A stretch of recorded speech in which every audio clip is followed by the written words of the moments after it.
주님께서 우리의 찬양을 받으신 줄로 믿습니다. 할렐루야. 네.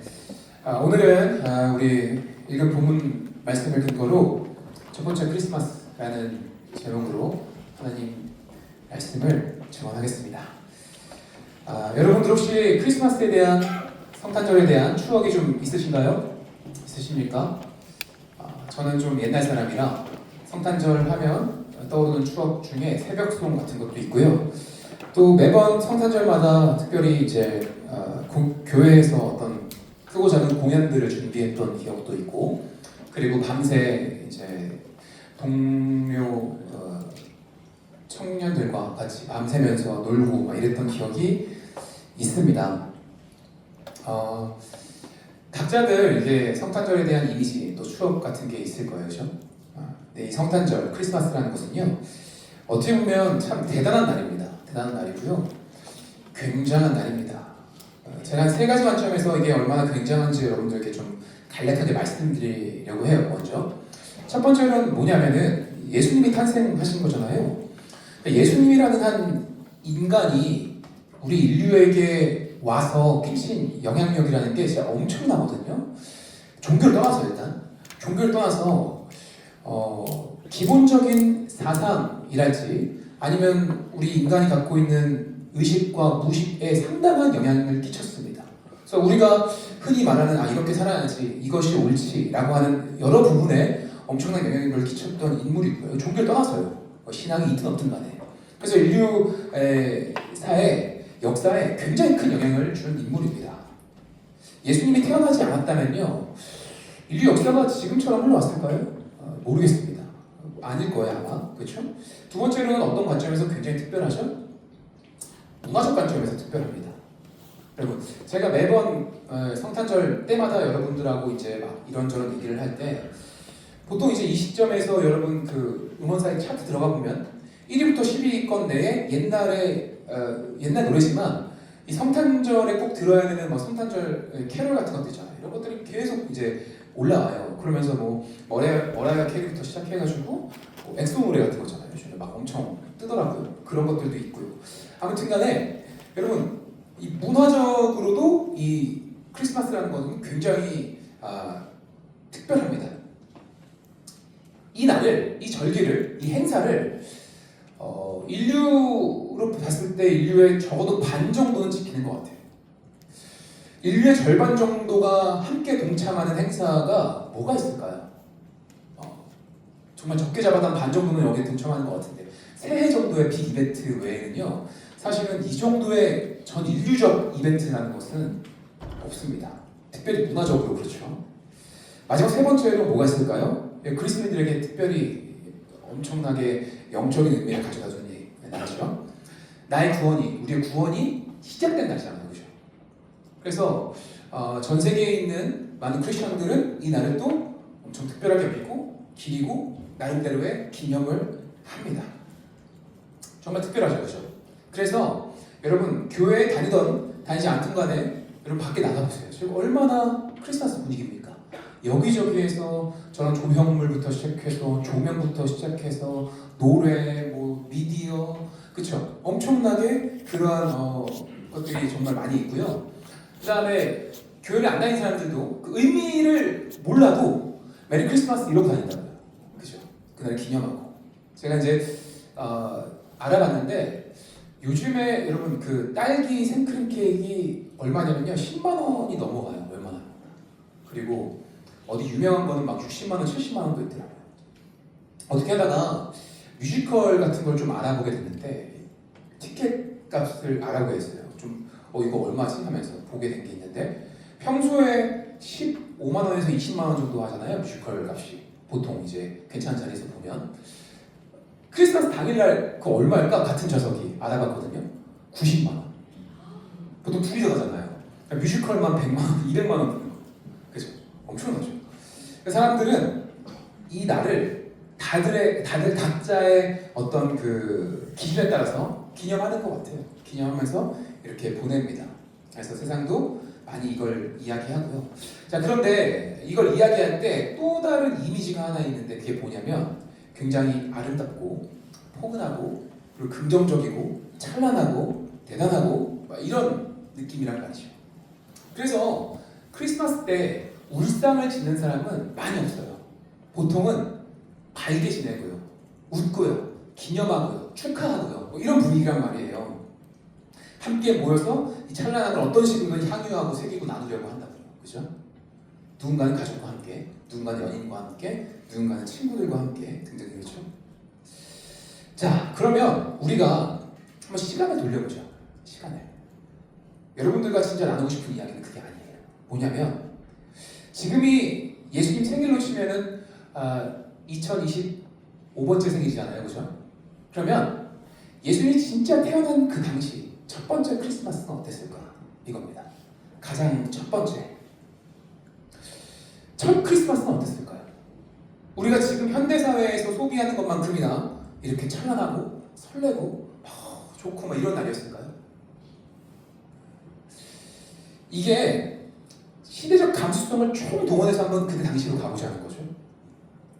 사실은요, 우리가 지금 어떻게 보면 어떤 미디어나 글 같은 것들로 이 문화적으로 호도당해서 크리스마스가 막 설레고 이런 거지, 막상 그날 그 시점으로 가잖아요. 지금의 성탄절 감성을 절대 느낄 수 없을 겁니다. 이 크리스마스 특유의 감성을 가져다주는 문화적 장치가 그때는 없어요. 그때 뭐라고 할 계획이 없었거든요. 그죠?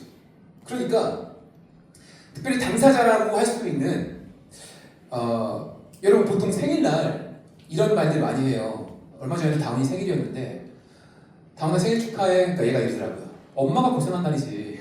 이런 말은 웃기죠. 그러니까 엄마가 고생한 날. 그래서 제가 선물을 엄마한테 줄까? 아니. 그렇죠. 그러면 첫 번째 크리스마스 때 제일 고생한 사람은 누구였을까요? 마리아. 우리 한번 마리아의 관점으로 한번 그날을 봐봅시다. 그러니까 인류 첫 번째 크리스마스 그날 마리아의 시점에서 이 날을 보면 어떤 날이었을까요? 결론부터 스포하자면 이렇습니다. 마리아 인생에서 가장 초라한 날이었을 겁니다.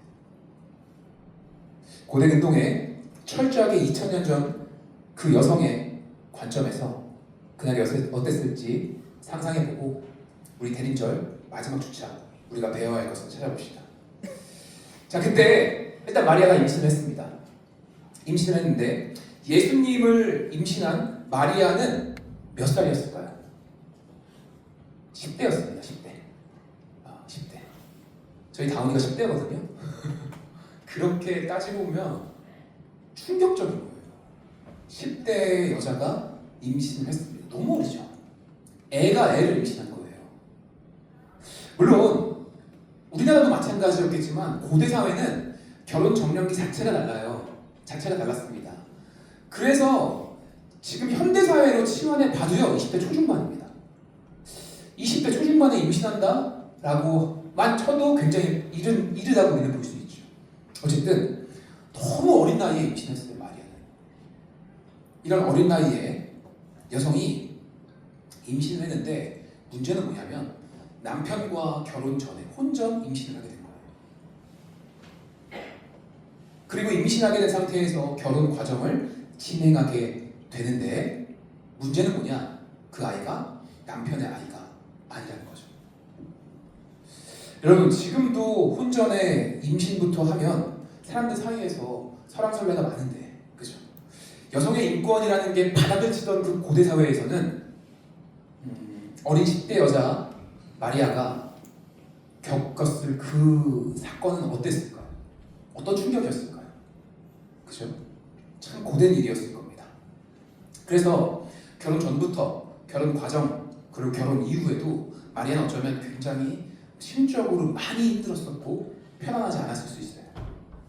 자, 그런데 그 와중에 무슨 일이 벌어지냐면요, 마리아 입장에서는요 너무나 황당하고 기가 막힌 사건 하나가 펼쳐져요. 그러니까 왜 이럴 정도의 일이에요.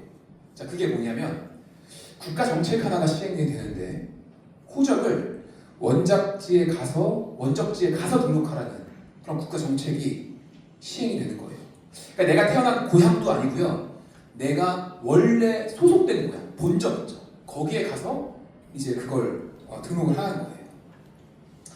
예를 들면 이런 겁니다. 저는요 서울에서 태어났지만 제 본적은요 파주 오산입니다. 그러면 저는 어떤 행정 처리를 하기 위해서 어디 동사무소를 굳이 가야 돼요? 제가 지금 살고 있는 건 인천이지만 파주를 굳이 가서 거기서 해야 되는 거예요. 그렇죠? 근데 파주는 아주 양반이죠. 여러분 만약에 이런 식으로 국가 정책 같은 게 시행됐다고 했을 때 우리 중에 혹시 지방에 본 적 있으신 분 있어요? 자 이거 저기 그런 분들은 거기까지 가야 되는 거예요. 부산인 분들은 부산 가야 되고요. 전라도인 분은 전라도 가야 되고요. 그죠? 강원도이신 분은 강원도 가서 굳이 거기서 그걸 하고 와야 되는 거예요. 만약에 자기가 이북 출신이면 어떻게 되는 거죠? 북한 가야 돼요. 북한 가서 내려왔습니다 하고 딱 하고 와야 돼요. 그런 거죠. 그런데 문제는 뭐냐면 시대가 어느 때라고요? 2000년 전. 지금이야 자율주행이 있는 시대라고 하지만 그때는 자동차가 없는 시대였습니다.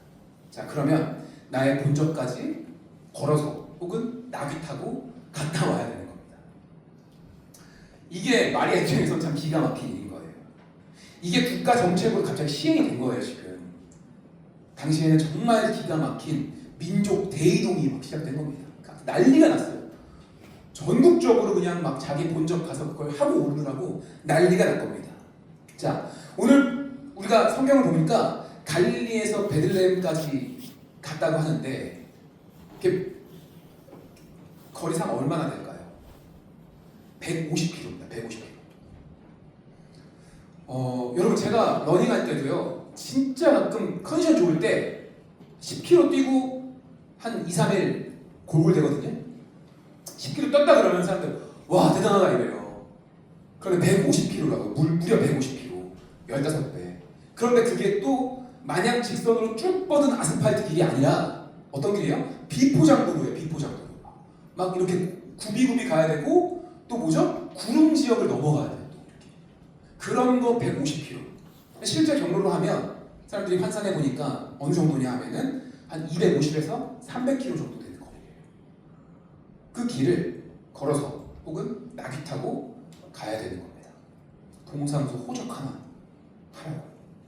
나라에서 그 정책을 시행하니까 이게 얼마나 기가 막힙니까, 그죠? 그죠?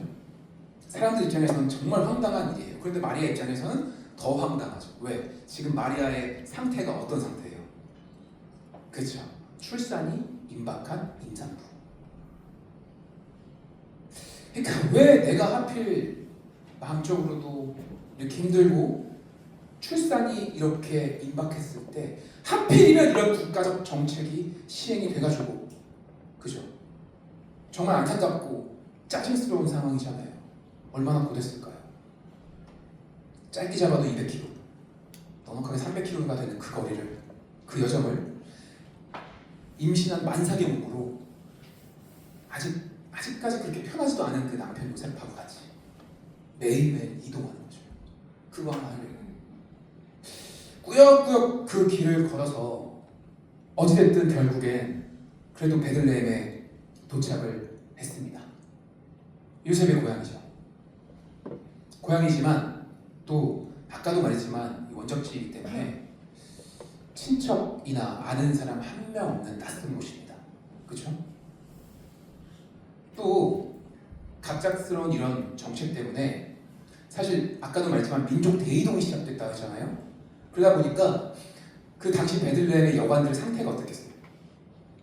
빈방이 없었겠죠. 그러니까 풀로 다 찬 거예요 지금. 뭐 빠르게라도 갈 수 있었겠습니까?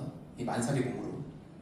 그래서 사방에서 사람들이 모여들고 여관방을 구할 수도 없고 만삭의 몸이기도 하니까 이제 곧 아이가 태어날 것 같은데 방도 없고 아는 사람도 없고 가족도 없고 친척도 없고 이런 상황에서 막 거기서 그 초보 남편 요셉도 아마 10대였을 거예요.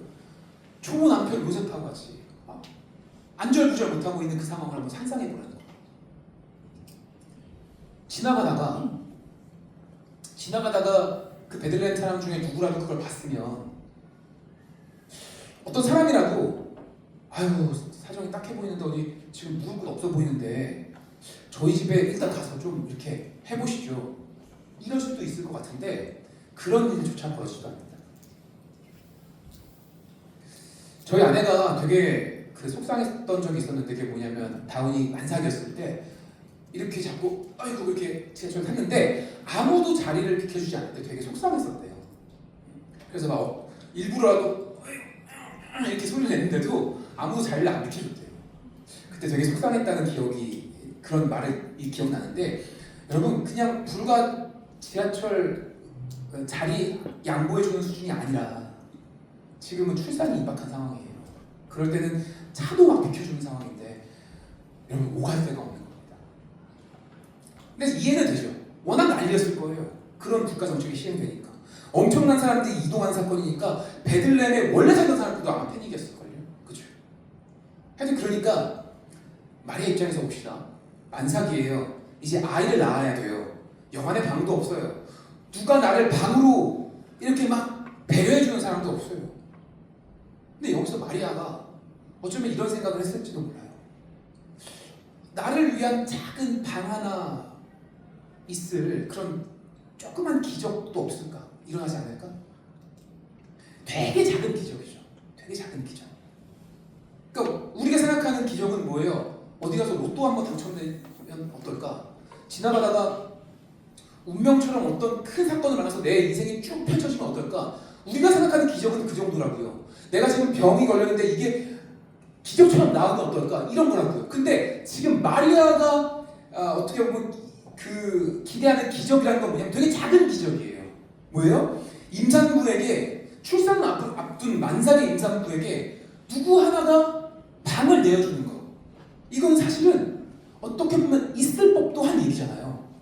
있을 법도 한 일이라고요. 그러니까 이게 사실 우리가 기적이라고 말을 하기도 좀 민망한 어떤 그런 수준의 일. 정말 일어날 법도 한 만한 호의랍니다. 그러니까 제가 생각했을 때 이 정도예요. 지금 딱 뭔가 500원이 부족해. 그래서 놀이터에 가서 그네 아래 파보면 한 500원 정도 나올 법하지 않을까? 있을 법한 일이죠. 철봉 밑에 좀 파보면 500원 있지 않을까? 있을 법한 일이죠. 그걸 가지고 기적이 일어났다 이러진 않는다 우리는. 그죠? 근데 마리아가 바라는 수준이 바로 그 정도의 일인 거예요. 아주 작은 기적. 있을 법한 일.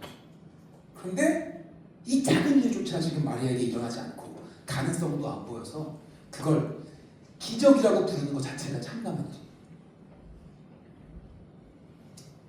그래서 어쨌든 결론적으로 마리아와 요셉은 겨우겨우 장소를 하나 구했는데 그게 어디죠? 마구간이죠. 마구간.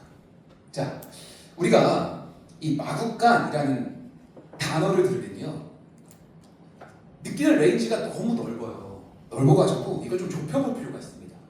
무슨 얘기냐면요 여러분들이 미디어를 통해서 그러니까 교회를 통해서 접한 마구간이라는 건요 너무 낭만적인 공간이에요. 그렇죠? 너무 낭만적이에요. 원래 예수님은 마구간에서 태어나는 거잖아. 아이고 이렇게 예쁘게 태어나신 우리 뽀송한 예수님, 아기 예수님 막 이렇게 생각한단 말이죠. 여러분 영상이나 모형이나 그림이나 연극에서 교회에서 봤던 그런 이미지 때문에 이 공간에 대한 어떤 판타지를 좀 갖고 계신 것 같은데 여러분 실제 마구간은 여러분이 생각하는 것처럼 그런 노란 조명이 없습니다. 아주 어두워서 파란기가 도는 그런 마구간입니다. 뽀얗고 아늑하고 그런 거 없어요. 거기서 제일 푹신한 건 지푸라기. 실제로 여러분 가축을 눈앞에서 보신 분들은 알 거예요. 그런 말 못합니다. 양 어때요? 양 하면 푹신하고 순하고 아이고 양 포동포동하고 양 이런 이름도 양이야 양 그런 느낌 들죠? 근데 그 양조차 여러분 대관령 양떼 목장 같은 데서 이거 줘봤어요? 이거 먹이주기 체험 이런 거 해보셨어요? 무섭던데요. 제가 이게 먹이주기 해가지고 이렇게 주잖아요. 그러면요 막 제 입을 막 씹으려고요. 그래서 이렇게 나요. 막. 그 양조차도 가까이서 보면 무서워요. 그런데 여러분 하다못해 양도 그런데 소, 말, 돼지 어떨까요? 가까이서 본 적 있어요? 무서운 것도 무서운 거지만 냄새 나고 냄새 진짜 심하고 찝찝하고 더럽고 쟤네를 고슴도치 키운 적 있는데 다 커봐야 손바닥만 해. 냄새 진짜 심해요. 냄새가. 고슴도치 한 마리 때문에 온 집안이 그 동물 냄새. 바닥은 어땠을까요? 흙과 똥이 한 7대 3 정도 섞인 질퍽한 바닥. 그죠? 그런 바닥이었을 거예요. 질척한 무언가로 막 이렇게. 그러니까 우리가 생각하는 그런 환상적인 판타지적인 그런 마구간이 아니라는 거예요. 그냥 말 그대로 마구간. 정말 냄새나죠. 근데 결정적으로 그 마구간에서 결정적인 문제가 하나가 있는데 그게 뭐냐? 더럽습니다. 더러워. 이게 왜 문제냐? 잘못하면 감염으로 산모와 아이가 죽을 수도 있어요. 고대사회도요, 여러분. 이 출산의 과정이라는 게 깨끗해야 된다는 것을 인지해서 고대사회 출산의 과정을 보면 굉장히 깨끗하게 진행돼요.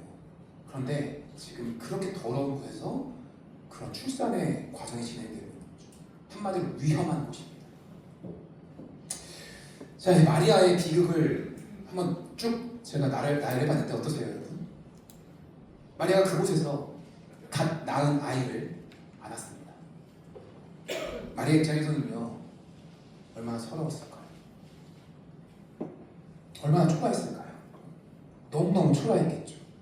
지금 마리아는 가장 배려가 필요한 시점이고 가장 안전함이 필요한 시점이고 제일 편하고 제일 익숙하고 가장 깨끗한 곳에서 맞이해야 할 그 순간을 가장 불편하고 가장 낯설고 가장 위험하고 가장 초라한 곳에서 맞이했잖아요. 태어날 아기를 어디 누일 데가 없어가지고 여물통에 대충 이렇게 치워가지고 그 아이를 눕혔단 말이에요. 그 아이를 보면서 그 어린 10대 여자의 심정이 어땠겠습니까? 그러니까 가장 첫 번째 크리스마스 제1회 예수님의 생일은 너무나 초라하고 비참하고 아픔의 순간이라는 거죠. 이게 마리아에게는요, 그리고 화려한 날이 아니었습니다. 그래서 이걸 떠올리면 지금 막 징글벨 이렇게 하는 게 좀 민망스러울 때도 있어요. 이게 맞나? 이런 생각이 들죠. 정책에 의해서 낙선 동네에 던져줘가지고 거기서 작은 호의도 만나지 못한 채 내 인생에 이렇게 그냥 작은 호의나 행운도 없구나 하면서 맞이해요. 자, 여기까지의 이야기를 한켠에 A라고 두고 여러분 킵해 두세요. 왜냐면 이제 B라는 이야기가 시작되거든요. 여기를 잘 생각하고 계세요. 이제 B의 이야기를 해볼게요. 다른 측면의 이야기. 한편 갑자기 이상한 일이 벌어져요. 이거 정말 이상한 일이에요. 정말 이상한 이야기. 자, 뭡니까? 이렇게 초라하고 어둡고 칙칙하고 더럽고 위험하고 비참한 순간 마리아가 이 아이를 안고 이렇게 좌절하고 있었던 그 순간에 갑자기 마을과 밖에서 톡톡톡톡 계세요? 톡톡톡톡 계세요? 누가 찾아와요? 여기 뭐 올 사람이 없는데? 요셉이 아마 마중 나왔겠죠? 누구세요? 그랬더니 목자들이 찾아왔어요. 웬 목자들이? 여러분, 그때 당시에 목자들은 제가 여러 번 말씀드렸지만 사회에서도 가장 하층에 있던 사람들이었습니다. 하층에 있었던 사람들. 그런 사람들이 갑자기 찾아와요. 열어보니까 그런 사람들 행색이 어땠겠어요? 행색이 그렇게 젠틀하지 않았겠죠. 갑자기 찾아오더니 오늘의 본문을 이야기하는 겁니다. 다 같이 읽어봅시다. 한 번 더. 다 같이 읽어봅니다. 시작. 그 지역의 목자들이 밤에 밖에서 자기 양떼를 지키더니 주의 사자가 곁에 서고 주의 영광이 그들의 둘을 비추매 크고 무서워하는 자. 천사가 이르되 무서워하지 말라. 보라, 내가 온 백성에게 미칠 큰 기쁨의 좋은 소식을 너희에게 전하노라. 오늘 다윗의 동네에 너희를 위하여 구주가 나셨으니 곧 그리스도 주시니라. 너희가 가서 강보에 쌓여 그 위에 미어있는 아기를 보리니 이것이 너희에게 표적이라 하더니 보리니 수많은 천군이 그 천사들과 함께 하나님을 찬송하여 이르되 지극히 높은 곳에서는 하나님께 영광이요 땅에서는 하나님이 기뻐하신 사람들 중에 평화로다 하니라. 아멘. 한 번도 본 적 없었던 그런 이상한 남자들이 웬 남자들이 찾아오더니 여기 혹시 아이가 태어났나요? 지금 애 하나 태어나긴 했는데 무슨 일이세요? 아니, 우리가 천사들을 만났어요. 천사들 만났는데 이 천사들이 진짜 이 아이의 어머니가 누구예요? 당신이에요? 이 천사들이 뭐라고 했냐면 그 아이가 주님이래요. 그리스도예요. 이 아이가 인류를 구원할 구원자래요. 그걸 당신들에게 전해주래요. 이러고 왔다는 것이요. 이 목자들이. 신기한 거죠. 여러분 길 가다가 갑자기 너 누가 부딪혀서 얼굴 보니까 복이 많아 보여요. 신기한 경험이잖아요. 그것도 되게 신기하잖아요. 신기하던데. 그런 것도 신기한데 지금 애 낳고 누가 찾아오더니 이런 얘기를 해주는 거란 말이에요. 지금. 그런가 하면 우리가 읽진 않았지만 잠시 뒤에 또 누군가 찾아옵니다. 이번에는 낯선 외국인이 찾아와요. 좀 화려한 것 같긴 한데 못 보던 행색의 사람들 누구죠? 동방 박사들. 이 사람들은요 다른 말 그대로 동방의 사람들이에요. 그래서 행색이 달라요. 지금도 우리 예를 들면 이슬람권에 가면은 그 사람들 여성들 막 이렇게 다 온몸에 감싸고 다니잖아요. 그죠? 얼굴만 내놓고 다녀요. 그거 보면은 우리가 봤을 때 좀 이질적이잖아요. 그런 것처럼 봤을 때 행색이 이질적인 사람들이에요. 이런 외국인들이 갑자기 오더니 떠듬떠듬 얘기하는 거예요. 우리가 표를 팠어요. 이렇게. 그죠? 그들의 이야기를. 정말 모르는 거지? 그러더니 이렇게 이야기합니다. 자, 본문 띄워주세요. 마태복음을 보니까 이렇게 해요. 박사들이 왕의 말을 듣고 갈 때 동방에 보던 그 별이 문득 앞서 인도하여 가다가 아기가 있는 곳 위에 머물러 서 있는지라. 넘겨주세요. 그들이 별을 보고 매우 크게 기뻐하고 기뻐하더라.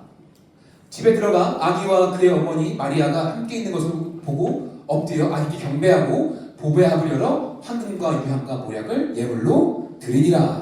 아멘. 마리아 입장에서 지금 정신없어 죽겠는데 지금 계속 휘몰아치는 거예요. 이상한 일이. 이번에는 어떤 이상한 외국인들이 오더니 별을 팠어요 하더니 막 이 아이가 뭐 되게 특별한 아이라고 해주는 거예요. 그런데 이번엔 좀 나았을 것 같아요. 왜요? 왜 좀 나았을까? 선물 갖고 왔잖아요. 선물. 빈손으로 그런 게 아니었어요. 두둑이 선물 갖고 와가지고 무슨 모략과 뭐 황금과 유향을 오더니 막 이 아이가 왕이다 하면서 절을 해요. 그죠? 근데 마리아는 지금 아주 특이한 경험을 하고 있는 겁니다. 자, 여기까지가 B의 이야기입니다. A 이야기 기억하시죠? 지금까지 B의 이야기가 있어요.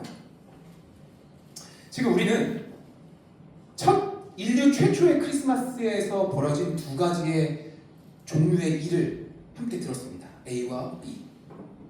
A는 어떤 이야기냐? 초라한 경험의 이야기. 아주 비참한 경험의 이야기예요. B는 어떤 이야기냐? 조금 신기하고 특이한 이야기입니다. 그죠? 이 두 가지 일이 지금 마리아에게 동시에 왔어요. 동시에 왔어요. 초라한 경험을 했고요. 특별한 얘기를 들었습니다. 그런데 잘 생각해 보세요, 여러분. 이 A와 B는요, 서로 어떤 의미에서 충돌합니다. 충돌해요. 모순적이에요. 그래서 마리아는 선택해야 됩니다. 뭘요?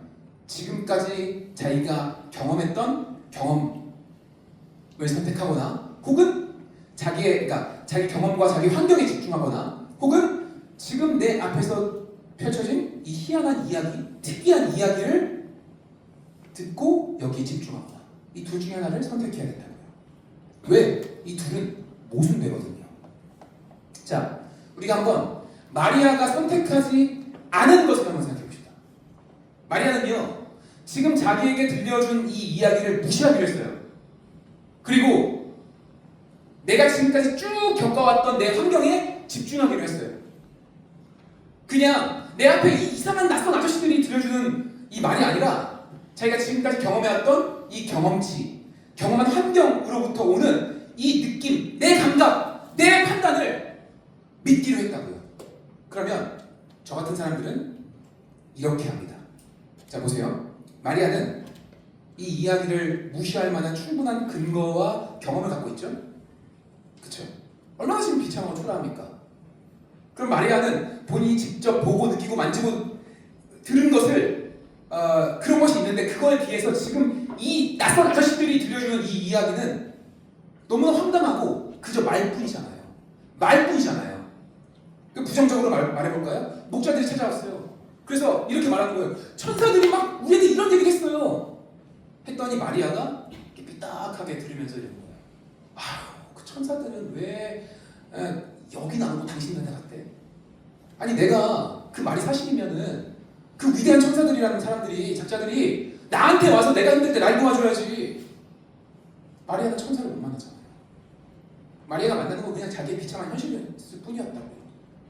천사가 와서 이 막간 방역도 좀 해주고 내가 어디를 갈지 좀 알려주고 좀 빛으로 이렇게 두르고 여기 좀 따뜻하게 해주고 그러면 얼마나 좋아. 그럼 내가 아이를 아주 잘 낳았을 거 아니야. 근데 왜 천사들은 나한테 오고 이상한 아저씨들 당신들한테 갔대? 그래 내가 믿으라고? 안 그래도 지금 애 낳고 피곤해 죽겠는데 낯선 아저씨들 떼거지로 몰려와가지고 뭐하고 있는 거지? 말만 듣는 거잖아요 지금. 얼마나 삐딱하게 그렇게 느낄 수 있지 않겠습니까? 갑자기 뒤에서 어떤 또 이상한 수염난 아저씨들이 오더니 별을 봤어요 하고 또 왔어요. 그 이야기 듣고 마리아 또 어떻게 생각해요? 좀 골아프네 또. 아니 별은 왜 나한테 안 오고 당신한테 갔대? 내가 지금 150km, 200km를 걸어왔어요. 그런데 별이 좀 나한테 와가지고 여기 가면 방 있다 이렇게 알려주면 얼마나 좋습니까? 근데 왜 별은 나한테 안 오고 당신한테 갔어요?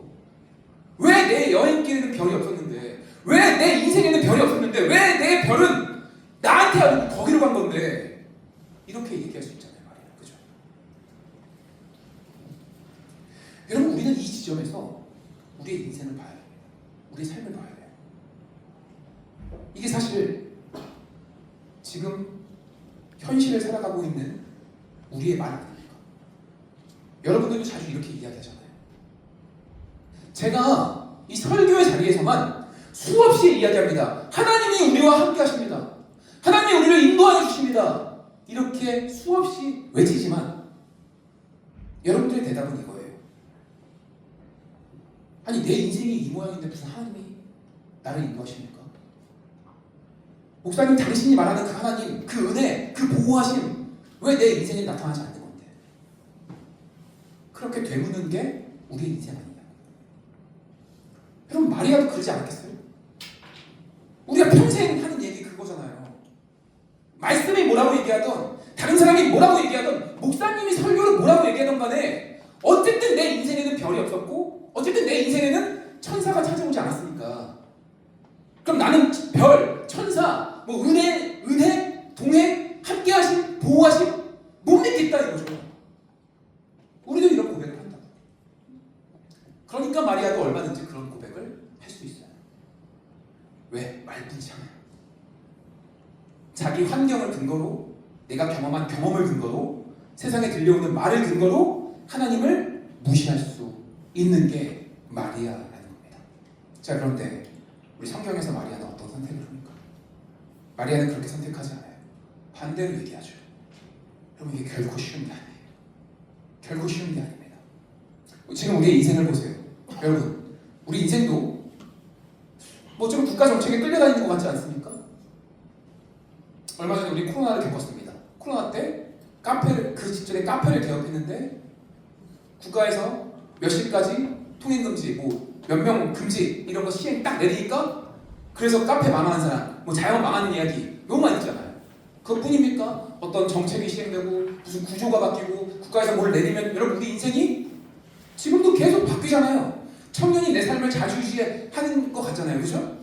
나도 끌려다닌다고요. 하나님의 인도하심이 아니라 세계 정세와 국가 정책에 따라서 내 인생이 이렇게 끌려다니고 베들레헴 말구 같은 그 인생으로 처박히는 것 같은 느낌을 우리도 얼마나 많은 경험을 이야기합니다.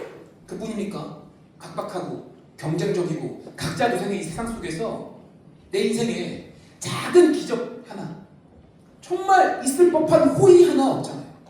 내가 지금 대단한 걸 바라는 게 아니야. 그렇잖아요. 우리 지금 대단한 거 바라. 여러분 로또 1등 되길 바랍니까? 누가 그거 갖고 지금 기도한 사람 있어요?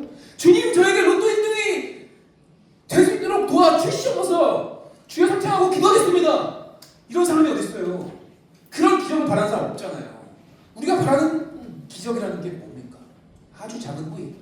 내가 노력한 만큼 내 인생이 풀리는 거. 내가 이번에 이 취업하려고 얼마나 많이 노력했는데 이거 취업되는 거. 이런 거잖아요. 내가 얼마나 공부했는데 이거 합격하는 거. 이런 거잖아요. 임산부에게 방 하나 내주는 정도의 작은 호의를 우리는 세상에 바랬다고. 그런데 그게 없잖아요, 우리 인생에. 여러분, 우리가 청년으로서 사회에 진출할 때는요, 보통은 착한 마음 먹고 나왔을 거라고요. 그런데 이렇게 치열한 그리고 냉정한 각자 도생의 세상에서 정말 큰 기적 바랍니다. 20대, 30대가 살아갈 수 있는 작은 호의 정도도 없는 그런 현실을 마주할 때 우리는 점점 세상은 원래 이렇게 매정한 거야 하면서 그 흐름에 동참하는 어른이 되는 겁니다. 그 상황에서 제가 아무리 여러분 하나님 살아계십니다, 여러분들과 함께 하시고 여러분을 인도하십니다 라고 여기서 외쳐봐야 믿는 게 어렵잖아요. 저 목사님 저거 사회생활 못하셔가지고요 여기서 그냥 순진한 얘기 하시네, 이런 얘기 하는 거 아닙니까? 그러니까 여러분, 그래서 마리아가 대단한 거예요. 마리아는 어떻게 합니까? 환경이 이야기해 주는 거에 귀 기울이지 않고 자기의 경험의 메시지에 집중하지 않고 뭐에 집중합니까? 누가복음 2장 19절 보니까 이렇게 되어 있어요. 함께 읽읍시다. 시작. 마리아는 이 모든 말을 마음에 새기어 생각하니라. 첫 번째, 이 아이는 그리스도야. 두 번째, 내가 여기까지 온 건 그냥 고생한 게 아니야. 다윗의 동네에서 메시아가 나와야 하기 때문에 하나의 섭리이자 인도하심이 있었어. 절대로 헛고생한 게 아니야. 세 번째, 사명감을 갖고 살아야 돼. 이런 거겠죠. 그래서 이전에 가브리엘에게 들었던 은혜의 말씀, 그리고 세례 요한에게 들었던 그 말씀을 붙잡는 거예요. 다시 초라한 모습이지만 찾아온 희망을 환영한 겁니다. 마리아는 지금 너무 초라한 인생, 빛이 난 것도 아니고 천사가 찾아온 것도 아니고 환경이 좋은 것도 아니고 별이 빛난 것도 아니에요. 그런데 그 가운데서 지금 마리아가 희망을 품고 있습니다. 여러분, 우리는 희망에 대해서 어떤 자세를 갖고 있습니까? 여러분, 희망이라는 말 자체가 뜻을 찾아보면요, 그 말 자체가 그냥 갖고 있는 뜻이 뭔지 아세요? 아무것도 이루어진 게 아니라는 걸 뜻하는 거예요. 그 말 자체가. 그러니까 어떤 의미에서 희망이라는 말은요, 사실 본질적으로 초라한 거예요. 그 뜻이 그래요. 그래서 여러분, 나는 내 희망을 언제나 현실로서만 평가하고 말하겠다고 한다면, 내 희망을 현실로서만 평가하겠다고 말한다면 그건 다른 말로 무슨 말인지 아세요? 나는 희망을 배제하겠다는 말인 것 같아요.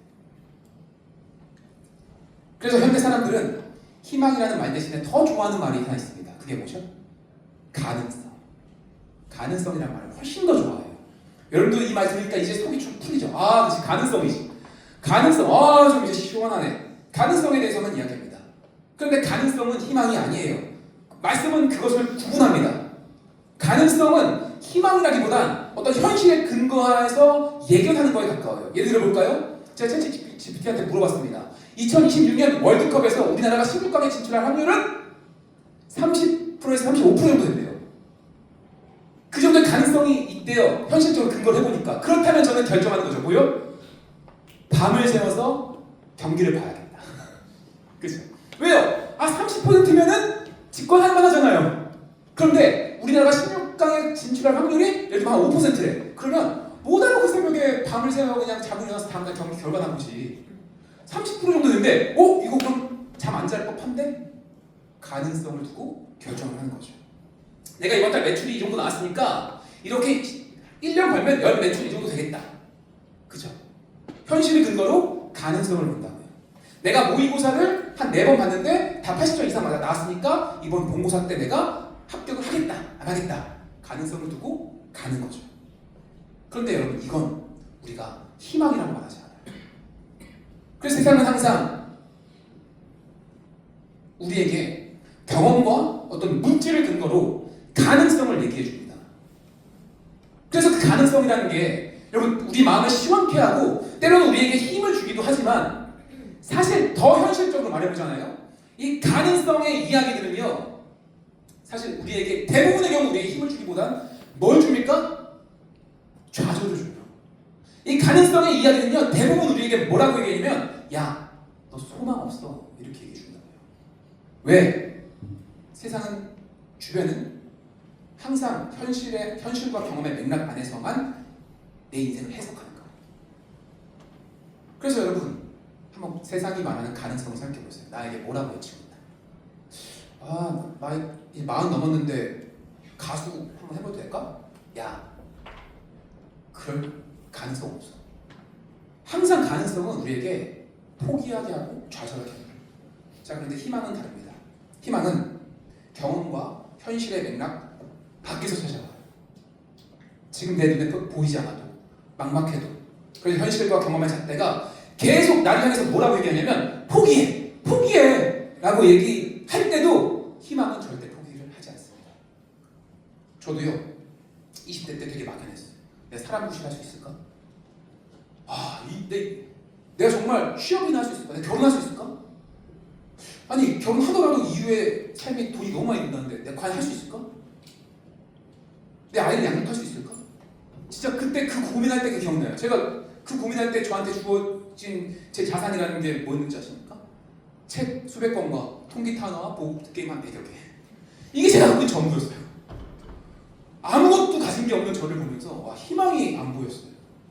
그때 세상은 저에게 어떻게 말을 걸어왔냐 이렇게 말을 하더라고요.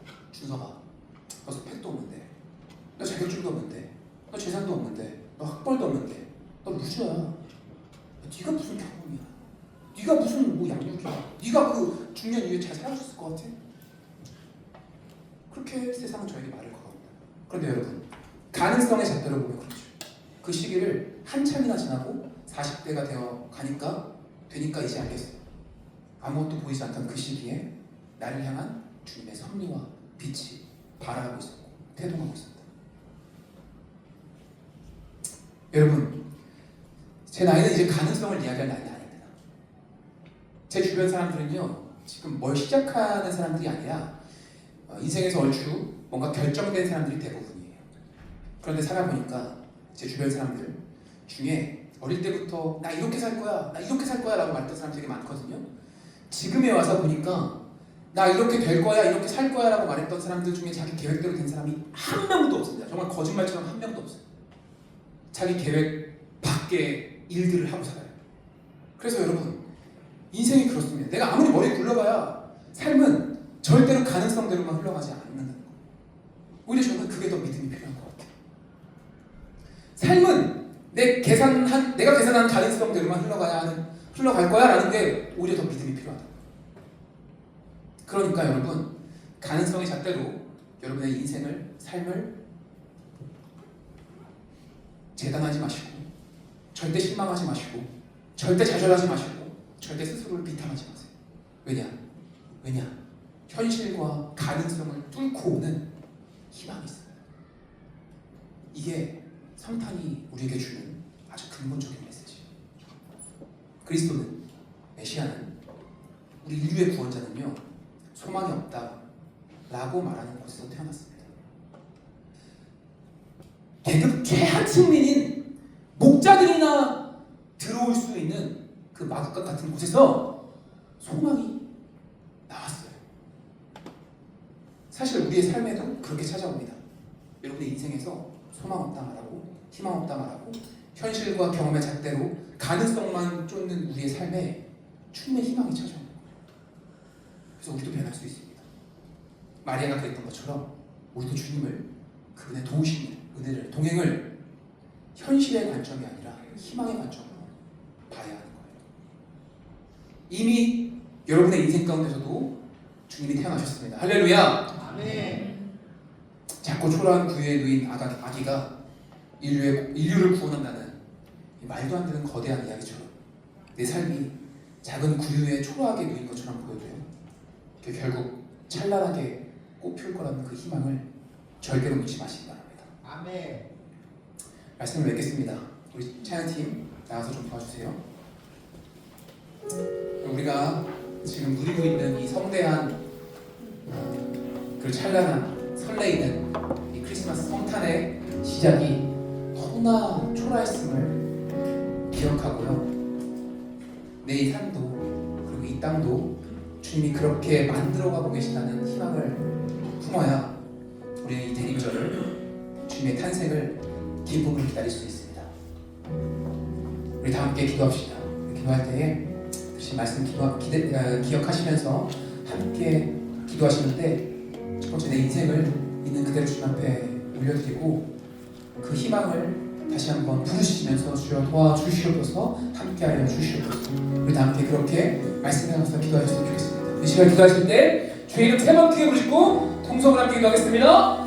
주여! 주여! 주여! 하나님 감사합니다. 이 시간 내 인생 가운데 삶을 가운데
시간을 뚫고 우리에게 오신 주님, 내가 거부했던 모든 희망을 주님이 들고 나에게 다시 찾아오셔서 내 인생 함께 하신다, 영원히 함께 한다 말씀해 주신 주님, 그 주님을 이 시간 믿고 따르며 고백합니다.